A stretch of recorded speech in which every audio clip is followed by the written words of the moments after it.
Hello friends, Namita is back with yet another mathematical story, The Numberland Chronicles, a tale of unity in diversity.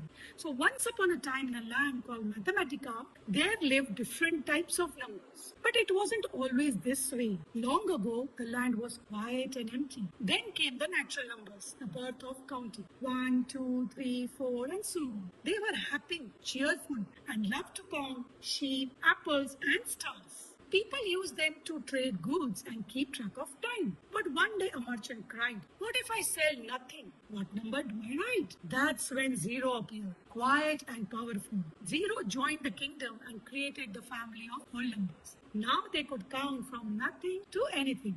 One winter the weather turned cold and the temperature dropped below zero. People were confused. How could numbers go below nothing? That's when integers arrived. Brave numbers like -1, -2, -3 stood strong. They said, "We are here to help with losses, deaths, and cold days." Now the kingdom had both positive and negative numbers. One day the villagers begged a pie, but they had to share it. "How can we divide it fairly among 4 people?" they asked. The wise rational numbers stepped in. "Use us," they said, showing slices like 1 upon 2, 1 upon 3 and 3 upon 4. They made sharing easy and fair.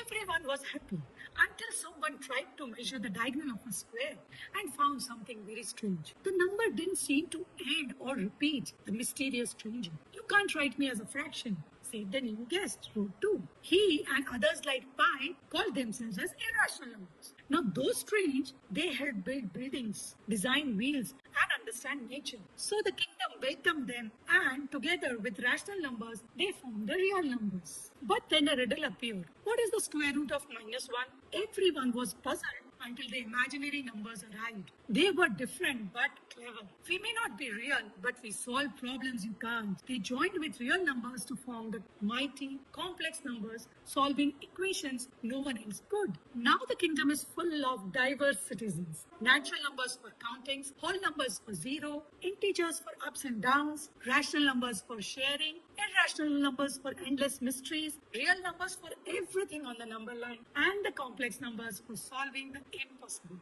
And so they all lived together in harmony, helping mathematicians, scientists, and students around the world. So the moral of the story is every number has a purpose. Just like in life, even the most unusual or unexpected ideas can solve the biggest problems. So embrace the differences. They make the world complete. So if you like this story, follow me for more such mathematical stories. And don't forget to subscribe and share.